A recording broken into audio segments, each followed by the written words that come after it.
ഗുരുവിന്റെ മൊഴിയിൽ നിന്നൊഴുകും തിരുവചനം ഒരു മനമായി കേൾക്കാം, ഒരുമയോടെ പാടാം, അനുഗ്രഹമായി തീർക്കാം ഈ സുദിനം നമ്മിൽ വചനത്തിൻ കൃപയോടെ മുന്നേറിയിടാം.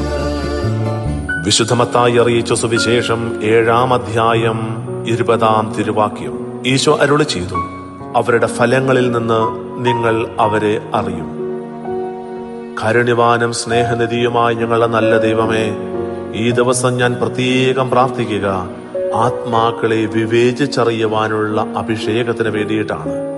ദൈവമേ, ഞാൻ കണ്ടുമുട്ടുന്നവരും എന്നെ കണ്ടുമുട്ടുന്നവരും ഞാൻ സമീപിക്കുന്നവരും എന്നിലേക്ക് കടന്നു വരുന്നവരും ഞാൻ ഇടപെടുന്നവരുമായ ആളുകൾ ദൈവാത്മാവിനാൽ നിറയപ്പെട്ട് എന്നെ സമീപിക്കുന്നവരാണോ എന്നും അതോ ദുഷ്ടാത്മാവിനാൽ നയിക്കപ്പെട്ട് എന്നിലേക്ക് അയക്കപ്പെടുന്നവരാണോ എന്നും തിരിച്ചറിഞ്ഞ് ആത്മാക്കളെ വിവേചിച്ചറിഞ്ഞ് ജീവിക്കുവാൻ അഭിഷേകം ചെയ്യണമേ എന്നും ഈയൊരു തിരുവചനത്തിൽ അഭിഷേകത്താൽ ഇന്നേ ദിവസം ജീവിക്കുവാൻ എന്നെ ശക്തിപ്പെടുത്തണമേ എന്നും ഞാൻ പ്രാർത്ഥിക്കുന്നു.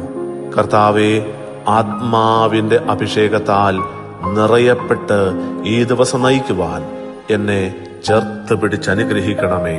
നമ്മുടെ കർത്താവ് ഈശോ മിശിഹായുടെ കൃപയും പിതാവായ ദൈവത്തിന്റെ സ്നേഹവും പരിശുദ്ധാത്മാവിന്റെ സഹവാസവും പരിശുദ്ധ അമ്മയുടെയും നീതിമാനായ മറിയൗസേപ്പിന്റെയും മധ്യസ്ഥവും സകല മാലാഖമാരുടെയും സകല വിശുദ്ധരുടെയും സംരക്ഷണവും നൽകി സർവശക്തനായ ദൈവം നിങ്ങളെ ആശീർവദിച്ച് അനുഗ്രഹിക്കട്ടെ, ഇപ്പോഴും എപ്പോഴും എന്നേക്കും.